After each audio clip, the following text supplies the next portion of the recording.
Hello friends, welcome to my YouTube channel. दोस्तों, आज हम लोग एक महत्वपूर्ण विषय पर बात करेंगे, यानी कि पॉलिटी का जो है एक मोस्ट इम्पॉर्टेंट टॉपिक होता है जिसका नाम है अनुच्छेद।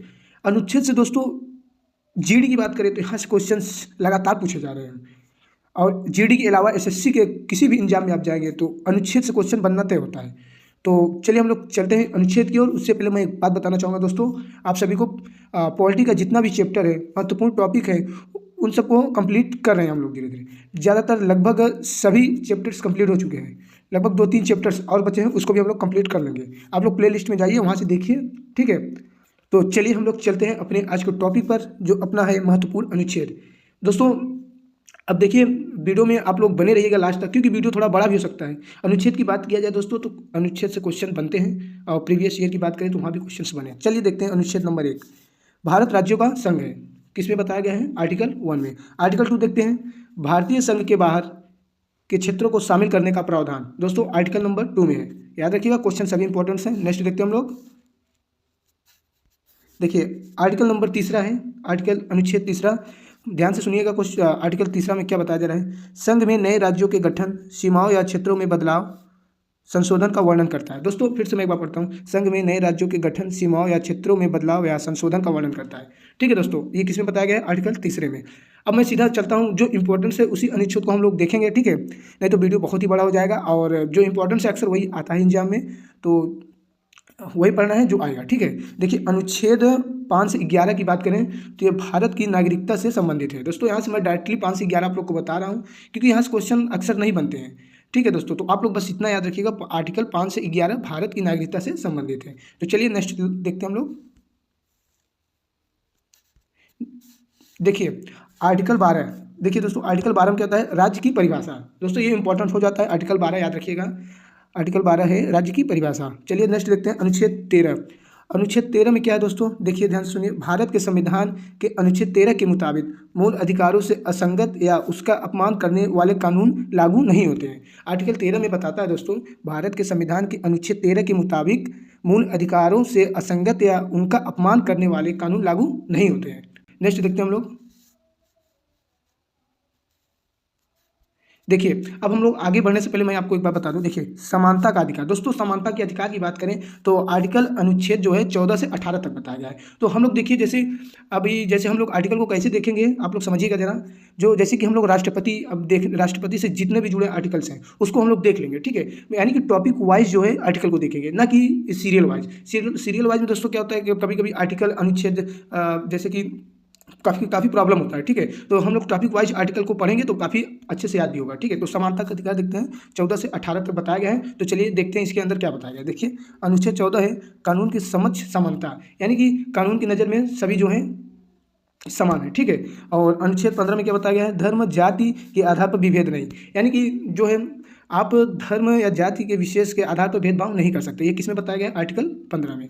अनुच्छेद 16 की बात करें तो नौकरी में समानता, यानी कि योग्यता के अनुसार हर किसी को नौकरी मिलनी चाहिए। ये नहीं कि जो है उसका योग्यता मतलब अच्छा खासा है, आप दे रहे हैं दूसरा कुछ, यानी कि कहने का मतलब है नौकरी में समानता, तो समानता होनी चाहिए, ठीक है। ये किसमें बताया गया है?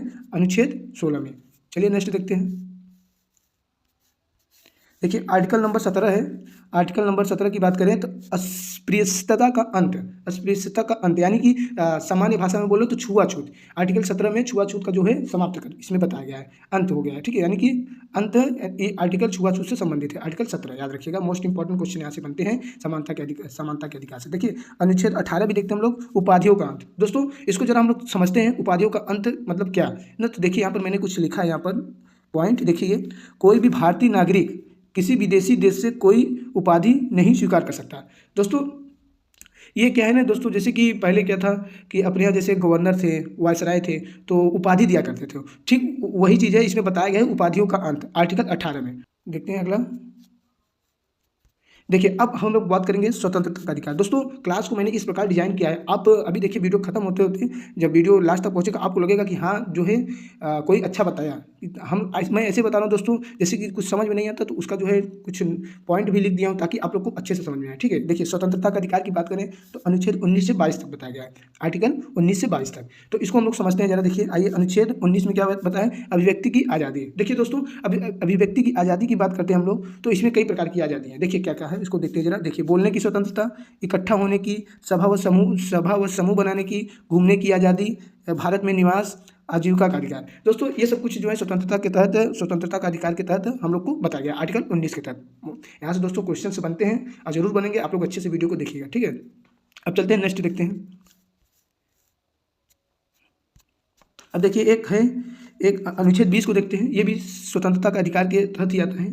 तो 19 से 22 मैंने बताया है, तो अभी 20 चला। देखिए, अपराध दोष सिद्धि के संबंध में संरक्षण। अब इसको थोड़ा हम एक पॉइंट के जरिए समझते हैं। देखिए, यदि किसी व्यक्ति द्वारा लागू कानून का कोई महत्वपूर्ण उल्लंघन नहीं किया गया है, तो उस व्यक्ति पर किसी भी अपराध का आरोप लगाया जा। फिर से मैं एक बार पढ़ता हूँ दोस्तों। देखिए, यदि किसी व्यक्ति द्वारा लागू कानून का कोई महत्वपूर्ण उल्लंघन नहीं किया गया है, तो उस व्यक्ति पर किसी भी अपराध का आरोप नहीं लगाया जा सकता है। किसमें बताया गया दोस्तों? आर्टिकल 20 में। यही है अपराध दोष सिद्धि के संबंध में संरक्षण, ठीक है दोस्तों। इसको आप लोग अच्छे से समझिएगा, एक दो बार वीडियो को देखेंगे तो पक्का है, मुझे उम्मीद है कि आप लोग को वीडियो अच्छी लगेगी, ठीक है। नेक्स्ट चलिए हम नेक्स्ट देखते हैं।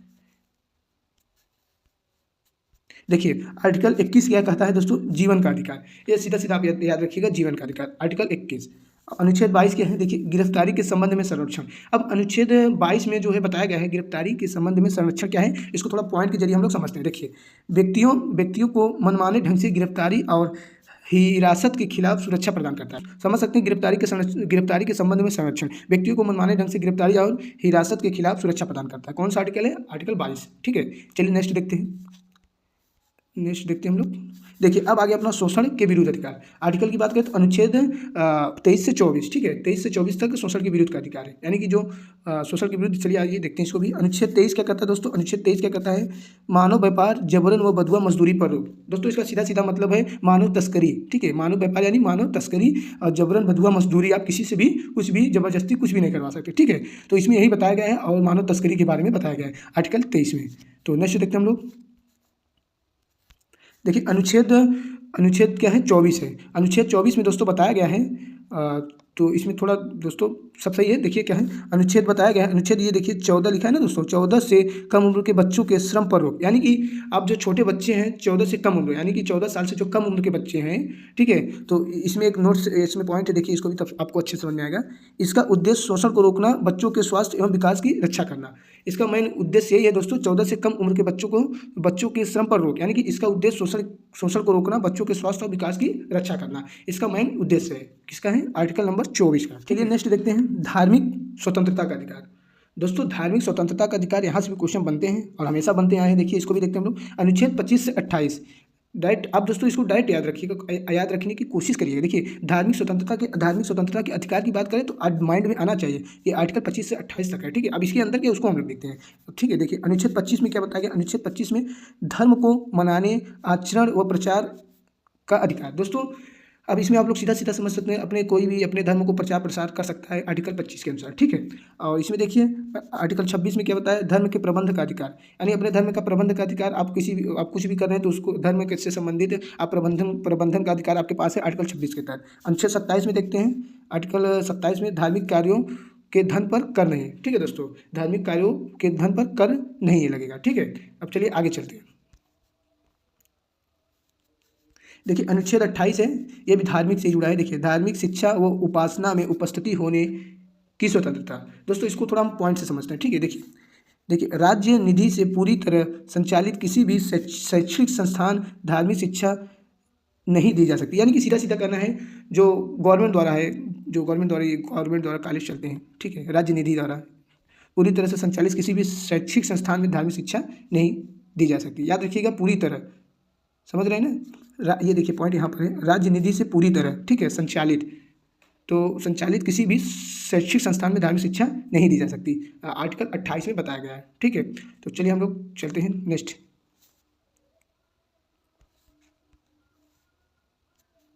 देखिए आर्टिकल 29 में क्या बताया गया है, अब ये थोड़ा देखते हैं हम लोग डायरेक्ट अनुच्छेद आर्टिकल 29 में अल्पसंख्यक हितों का संरक्षण। दोस्तों आर्टिकल 29 में अल्पसंख्यकों के हितों का संरक्षण। आर्टिकल 30 में शैक्षणिक संस्थान खोलने का अधिकार, शैक्षणिक संस्था खोलने का अधिकार, ठीक है दोस्तों। कहीं पर दोस्तों बोलने में थोड़ा मिस्टेक हो जाएगा तो मैं क्षमा चाहूँगा।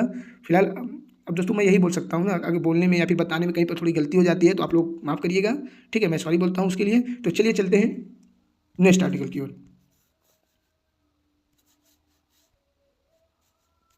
देखिए अनुच्छेद 32 दोस्तों, ये बहुत ही इंपॉर्टेंट है और आर्टिकल 32 कहीं ना कहीं पूछा जाता है एग्जाम्स में और जरूर यहाँ से क्वेश्चन बनता है। चलिए इसको भी हम लोग देखते हैं। मूल अधिकारों के संरक्षण के लिए सुप्रीम कोर्ट द्वारा रिट जारी संवैधानिक उपचारों का अधिकार। दोस्तों सीधा सीधा कहना है, मूल अधिकार जो हम लोग को मिला है, अगर उसमें कोई प्रॉब्लम या कोई इसमें कोई कानून द्वारा कुछ होता है या प्रॉब्लम होता है तो सुप्रीम कोर्ट द्वारा इसमें क्या किया जाता है दोस्तों, रिट जारी किया जाता है। यानी संवैधानिक उपचारों का अधिकार किसके पास है दोस्तों, सुप्रीम कोर्ट के पास, याद रखिएगा, आर्टिकल 32 में बताया गया है। नेक्स्ट देखते हैं हम लोग। देखिए अब यहाँ से अपना राज्य की नीतिक निर्देशक सिद्धांत, ठीक है, यहाँ से देखते हैं राज्य के नीति निर्देशक तत्व, ठीक है। तो यहाँ से चलिए हम लोग देखते हैं थोड़ा। देखिए अनुच्छेद 40 क्या है, अनुच्छेद 40 है ग्राम पंचायतों का संगठन, किसमें बताया गया है, आर्टिकल 40 में। आर्टिकल 44 में क्या होता है, समान नागरिक संहिता, ठीक है, अनुच्छेद 44 में समान नागरिक संहिता। नेक्स्ट देखते हैं, नेक्स्ट चलते हैं हम लोग। तो देखिए आर्टिकल 45 है बच्चों के लिए अनिवार्य शिक्षा, ठीक है, यानी कि बच्चों के लिए शिक्षा अनिवार्य है आर्टिकल 45 में। और अनुच्छेद 48A तो पर्यावरण का संरक्षण, यानी कि पर्यावरण का संरक्षण के बारे में बात करें तो आर्टिकल 48A में बताया गया है, ठीक है, 48A में। तो आर्टिकल 51 की बात करें तो अंतर्राष्ट्रीय शांति व सुरक्षा, ठीक है, अंतर्राष्ट्रीय शांति व सुरक्षा, यानी कि आप युद्ध के बारे में मत पढ़िए, ठीक है, तो उसको जो है आप अच्छे से हैंडल करिए और युद्ध ना होने पाए, ये सब है, तो यही बताया गया आर्टिकल 51 में। चलते हैं नेक्स्ट अनुच्छेद देखते हैं, नेक्स्ट क्या है, ये देखिए, ये आर्टिकल जो है आर्टिकल 51 है, वेरी वेरी इंपॉर्टेंट है, याद रखिएगा दोस्तों, मोस्ट इंपॉर्टेंट क्वेश्चन ये बनता है। देखिए इसमें क्या कहा गया, मौलिक कर्तव्य को शामिल किया गया है दोस्तों, मौलिक कर्तव्य को शामिल किया गया, मौलिक कर्तव्य को शामिल किया गया। तो इसको देखते हैं किसके द्वारा, देखिए स्वर्ण सिंह समिति के अनुशंसा पर 42वें संविधान संशोधन 1976 द्वारा शामिल किया गया। मौलिक कर्तव्य को शामिल किया गया आर्टिकल 51A में, और किसकी सिफारिश पर, स्वर्ण सिंह समिति की अनुशंसा पर 42वें संविधान संशोधन 1976 द्वारा, ठीक है दोस्तों। आप लोग याद रखिएगा, क्वेश्चन ये इंपॉर्टेंट है, मैं इस पर इंपॉर्टेंट बता रहा हूँ, वेरी वेरी इंपॉर्टेंट क्वेश्चन है। चलिए नेक्स्ट देखते हैं हम लोग। ये देखिए दोस्तों, हम लोग आ चुके हैं राष्ट्रपति से संबंधित अनुच्छेद के बारे में। देखिए भारत के राष्ट्रपति से संबंधित अनुच्छेद, दोस्तों ये सब इंपॉर्टेंट्स हैं, इसको भी आप लोग याद रखिएगा। अब जो मैं बताने वाला हूँ वेरी वेरी इंपॉर्टेंट्स आर्टिकल हैं, लगभग सभी इंपॉर्टेंट्स हैं। आप लोग ध्यान से वीडियो को देखिए और सुनते चलिए, बस मैं क्या बता रहा हूँ सब माइंड में, आप सबके माइंड में एक्सेस हो जाएगा। तो चलिए देखते हैं भारत के राष्ट्रपति से संबंधित अनुच्छेद। देखिए अनुच्छेद 52 में क्या बताया गया है, इसको समझते हैं हम लोग। देखिए भारत का राष्ट्रपति अनिवार्य रूप से राष्ट्र का नेता होता है, उन्हें भारत का प्रथम नागरिक कहा जाता है, तो आर्टिकल 52 में बताया गया है, ठीक है। चलिए नेक्स्ट देखते हैं। देखिए नेक्स्ट क्या है, हम लोग समझते हैं। अनुच्छेद 54 में क्या है दोस्तों, राष्ट्रपति का निर्वाचन, याद रखिएगा, 54, ठीक है। आर्टिकल 56 में क्या है, राष्ट्रपति की पदावधि यानी कि कार्यकाल के बारे में बताया गया है 56 में।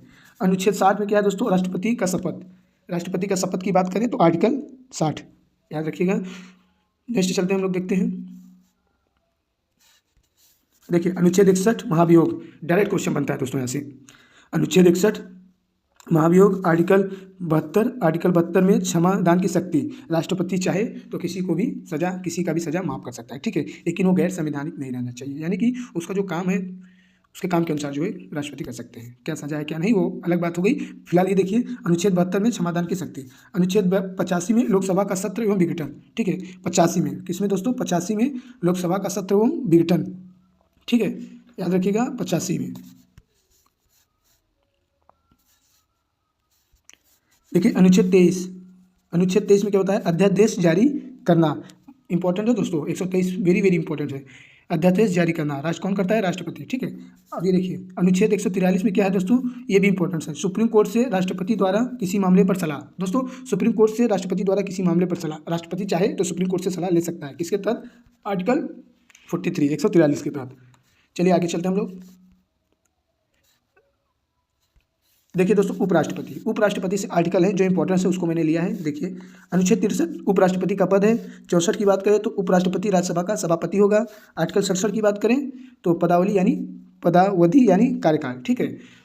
तो इसमें आर्टिकल 63 की बात करें तो उपराष्ट्रपति का पद है, और आर्टिकल 64 की बात करें तो उपराष्ट्रपति राज्यसभा का सभापति होगा, और 67 की बात करें तो पदावधि यानी कि कार्यकाल है उपराष्ट्रपति, ठीक है। नेक्स्ट चलते हैं हम लोग। एक यहाँ पर इंपॉर्टेंट क्वेश्चन आर्टिकल है 74 में क्या बताया गया है, इसको देखते हैं हम लोग। राष्ट्रपति की सहायता के लिए मंत्रिपरिषद जिसका प्रमुख प्रधानमंत्री होता है, इसका उल्लेख किसमें है? आर्टिकल 74 में। ठीक है, नेक्स्ट चलते हैं हम लोग। आज का वीडियो थोड़ा दोस्तों बड़ा हो जाएगा, तो क्या हुआ, लेकिन हम लोग का आर्टिकल भी खत्म, यानी कि ये आप करने एक वीडियो कर लेंगे तो आर्टिकल आपका नहीं फंसेगा, ये तो मैं श्योर कर सकता हूँ। ठीक है, संसद, आइए संसद से जुड़े आर्टिकल को हम लोग समझते हैं। देखिए, अनुच्छेद 79 में संसद का गठन के बारे में बताया गया है। 79 में क्या बताया गया है? संसद का गठन। अनुच्छेद 80 में राज्यसभा की संरचना, अनुच्छेद 81 में लोकसभा की संरचना। दोस्तों तीनों वेरी वेरी इंपॉर्टेंट्स हैं। 79 में संसद का गठन, 80 में राज्यसभा की संरचना, 81 में लोकसभा की संरचना। ठीक है, चलिए नेक्स्ट चलते हैं, हम लोग देखते हैं। अभी और भी है संसद से जुड़ा हुआ। देखिए, अनुच्छेद 89 में क्या बताया गया है? 89 राज्यसभा का सभापति होगा, किस में बताया गया है? 89 में। आर्टिकल 93 में क्या है? लोकसभा का अध्यक्ष होगा, आर्टिकल 93 में। ठीक है, अनुच्छेद 100 में देखिए, अनुच्छेद 100 क्या है? 100 विधेयक पर मत बराबरी की स्थिति में निर्णायक मत देने का अधिकार। ठीक है, अनुच्छेद 100 के अंदर बताया गया है। ठीक है, आगे चलते हैं। देखिए, अनुच्छेद 108 संयुक्त अधिवेशन के बारे में बताया गया है। अनुच्छेद 108 में आर्टिकल 110 में क्या बताया गया है? धन विधेयक। दोस्तों धन विधेयक देखिए यहाँ पर थोड़ा, लोकसभा अध्यक्ष द्वारा विधेयक पर निर्णय। दोस्तों धन विधेयक की बात करें तो आर्टिकल 110 में बताया गया है, और यहीं पर अनुच्छेद 12 में बात करें तो वार्षिक वित्तीय वितरण का बताया गया है। वार्षिक वित्तीय वितरण 112 में आप बताएंगे वार्षिक वित्तीय वितरण। ठीक है, वित्तीय वितरण। नेक्स्ट चलिए हम लोग देखते हैं, एक और है इधर से, अनुच्छेद 17 वित्त विधेयक 117। दोस्तों वित्त विधेयक 117, धन विधेयक 110। आर्टिकल 110 में धन विधेयक और 117 में सॉरी दोस्तों 110 में धन विधेयक, अनुच्छेद 117 में वित्त विधेयक। ठीक है, नेक्स्ट चलते हैं हम लोग। अब दोस्तों यहाँ से हम लोग का इंपॉर्टेंट क्वेश्चंस आ जाते हैं। देखिए इंपॉर्टेंट क्वेश्चंस हैं, संवैधानिक पद व निकाय। दोस्तों संवैधानिक पद व निकाय से अनुच्छेद जो है काफ़ी इंपॉर्टेंट हैं, इसको भी हम लोग समझने का प्रयास करते हैं। देखिए अनुच्छेद 76, अब अनुच्छेद 76 में क्या है दोस्तों? भारत का महान्यायवादी, दोस्तों सरकार का विधि अधिकारी जिसको बोलते हैं हम लोग। ठीक है, तो सरकार का विधि अधिकारी भी भारत का महान्यायवादी ही होता है। ठीक है, आर्टिकल 76 में बताया गया है। अनुच्छेद 148 में भारत का नियंत्रक परीक्षक। दोस्तों भारत का नियंत्रक परीक्षक यानी कि यहाँ पर देखिए मैंने एक पॉइंट लिखा है, सरकार के व्यय का लेखा जोखा, यानी कि सरकार जो खर्च करी उसका लेखा जोखा कौन करता है? कौन? ये भारत का नियंत्रक महालेखा परीक्षक। ठीक है, तो आर्टिकल 76 में भारत का महान्यायवादी, आर्टिकल 148 में भारत का नियंत्रक महालेखा परीक्षक। ठीक है, चलिए नेक्स्ट देखते हैं। ये देखिए दोस्तों इंपॉर्टेंट्स, अनुच्छेद 180 में वित्त आयोग, अनुच्छेद 315 में यूपीएससी, अनुच्छेद 324 में निर्वाचन आयोग। दोस्तों तीनों की तीनों अपनी जगह बहुत इंपॉर्टेंट्स हैं। अनुच्छेद 280 की बात करें तो वित्त आयोग, 315 की बात करें तो यूपीएससी, आर्टिकल 324 की बात करें तो निर्वाचन आयोग। ठीक है दोस्तों, याद रखिएगा, डायरेक्ट क्वेश्चन बनते हैं अनुच्छेद से। अब देखिए सर्वोच्च न्यायालय, दोस्तों सर्वोच्च न्यायालय से कुछ आर्टिकल्स हैं इंपॉर्टेंट, इसको भी हम लोग देखते हैं। अनुच्छेद 124 में क्या बताया गया दोस्तों? सुप्रीम कोर्ट का गठन। 124 में सुप्रीम कोर्ट का गठन। आर्टिकल 131 में भारतीय संविधान के लिए अनुच्छेद 131 में सर्वोच्च न्यायालय के मूल अधिकार क्षेत्र का वर्णन है। ठीक है दोस्तों, 131 में भारतीय संविधान के अनुच्छेद 131 में सर्वोच्च न्यायालय के मूल अधिकार क्षेत्रों का वर्णन है। ठीक है, चलिए देखते हैं नेक्स्ट, 124 में सुप्रीम कोर्ट का गठन, याद रखिएगा। नेक्स्ट देखते हैं, देखिए आर्टिकल 137 है दोस्तों, कानून की न्यायिक समीक्षा। जैसे कि अब इसमें क्या दोस्तों, थोड़ा पॉइंट को हम लोग समझते हैं। देखिए सर्वोच्च न्यायालय को अपने द्वारा सुनाए गए किसी निर्णय या दिए गए आदेश का पुनर्निरीक्षण करने की शक्ति कौन सा देता है? आर्टिकल 137। ठीक है दोस्तों, यानी कि अगर सर्वोच्च न्यायालय को अपने द्वारा सुनाए गए किसी निर्णय या दिए गए आदेश का पुनर्निरीक्षण करने की शक्ति कौन आर्टिकल देता है? 137 के तहत वो पुनः विचार कर सकता है इस पर। ठीक है, न्यायिक, इसी को कहते हैं कानून की न्यायिक समीक्षा। ठीक है, नेक्स्ट चलते हैं। नेक्स्ट देखते हैं राज्यपाल से संबंधित आर्टिकल। दोस्तों मैं टॉपिक वाइज आपको आर्टिकल बता रहा हूँ, विश्वास करिए आप एक बार वीडियो को अच्छे से 2 बार वीडियो को अच्छे से अगर देख लेंगे ना तो कोई भी आर्टिकल फंसेगा नहीं। चलिए देखिए राज्यपाल अनुच्छेद 152 में क्या बताया गया है, राज्यपाल यानी कि परिभाषा, राज्यपाल के बारे में जो है बताया गया है परिभाषा, ठीक है। अनुच्छेद 153 की बात करें तो राज्यों के लिए एक राज्यपाल होगा, 153 में बताया गया है। अनुच्छेद 154 की बात करें तो राज्यपाल की शक्ति के बारे में बताया गया है। 154 राज्यपाल की शक्ति, देखिए 152 में परिभाषा, 153 में राज्यों के लिए एक राज्यपाल होगा, अनुच्छेद 154 में राज्यपाल की शक्ति, ठीक है। ये सब किससे संबंधित है, राज्यपाल से संबंधित आर्टिकल है। आगे भी देखते हैं, देखिए और भी है राज्यपाल से संबंधित आर्टिकल, इसको भी देखते हैं। अनुच्छेद 155 में क्या है, राज्यपाल की नियुक्ति, दोस्तों इंपॉर्टेंस है। और देखिए अनुच्छेद 161 में क्षमादान, दोस्तों इससे राष्ट्रपति का जो है, राष्ट्रपति क्षमादान का जो है दिया गया है आर्टिकल में। ऐसे ही राज्यपाल जो है भी 161 में क्षमादान का प्रावधान है, ठीक है। किसी को भी क्षमा कर सकते हैं, ये सब संवैधानिक होना चाहिए बस, ठीक है। 161 में क्षमादान। आगे देखते हैं क्या है।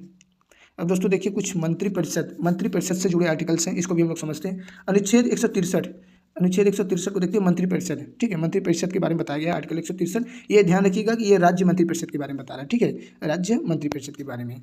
अनुच्छेद 164 मुख्यमंत्री की नियुक्ति, 164 में क्या होगा दोस्तों, मुख्यमंत्री की नियुक्ति। और अनुच्छेद 165 में क्या है, 165 में दोस्तों क्या है, महाधिवक्ता, जो ये देखिए छोटा सा मैंने पॉइंट लिखा है, राज्य सरकार का वकील क्या होता है दोस्तों, महाधिवक्ता क्या होता है, राज्य सरकार का वकील होता है।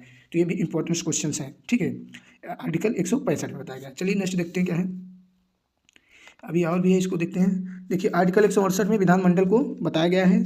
और 169 में क्या बताया गया है दोस्तों, विधान परिषद का गठन एवं समाप्ति, यानी कि 169 बताया गया है विधान परिषद का गठन एवं समाप्ति। आर्टिकल 168 में बताया गया है विधानमंडल, ठीक है।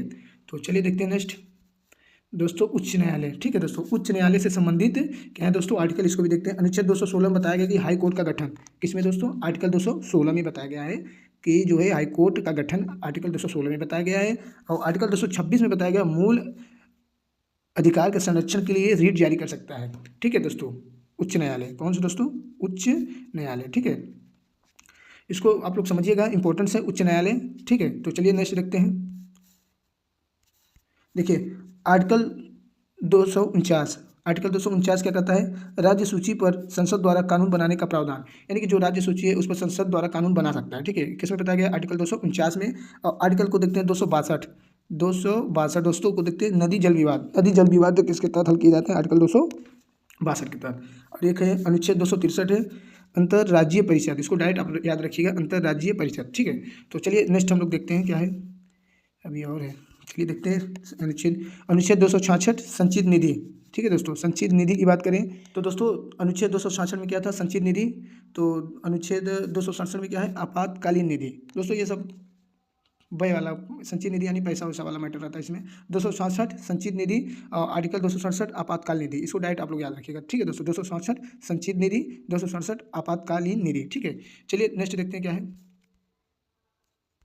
देखिए अनुच्छेद 330 क्या है दोस्तों, इंपॉर्टेंस आर्टिकल्स। देखिए अनुच्छेद 330 दोस्तों, लोकसभा में एससी एसटी आरक्षण, आर्टिकल 330 SC ST आरक्षण। अनुच्छेद 332 में क्या है दोस्तों, राज्य विधानसभा में SC ST आरक्षण, दोनों के दोनों अपनी जगह बहुत ही इंपॉर्टेंट कुछ आर्टिकल्स हैं। 30 की बात करें, 330 की बात करें तो लोकसभा में SC ST आरक्षण। अनुच्छेद 332 की बात करें तो राज्य विधानसभा में SC ST आरक्षण, ठीक है दोस्तों। तो चलिए हम लोग आगे देखते हैं। देखिए अनुच्छेद 338, अनुच्छेद 338A दोस्तों, इसमें क्या है, SC आयोग ST आयोग के बारे में बताया गया है, ठीक है। तो आर्टिकल 338 में SC आयोग ST आयोग के बारे में बताया गया है। और अनुच्छेद 338B में क्या बताया गया है, पिछड़ा वर्ग आयोग के बारे में बताया गया है। तो दोस्तों हमारा वीडियो आज के लिए इतना ही था दोस्तों। उम्मीद है वीडियो आप लोग को अच्छी लगी होगी, और वीडियो अच्छा लगा होगा दोस्तों तो लाइक एंड सब्सक्राइब करिए, दोस्तों के साथ शेयर करिए। और पॉलिटी का लगभग ज़्यादा कुछ वीडियो बचा, चैप्टर से बचे नहीं हैं, तो लगभग 2-3 वीडियो और आएंगे और पॉलिटी आपका हो जाएगा कंप्लीट। मैं दोस्तों कोशिश करता हूँ कि छोटे से वीडियो में आप सभी को अच्छा से अच्छा मटेरियल दिया जाए, ताकि एग्जाम हॉल में बैठे तो क्वेश्चन आपका बाहर ना जा पाए। तो ऐसे ही आप लोग साथ जुड़िए दोस्तों, और सपोर्ट करिए, वीडियो को शेयर करिए। और दोस्तों मिलते हैं नेक्स्ट वीडियो में।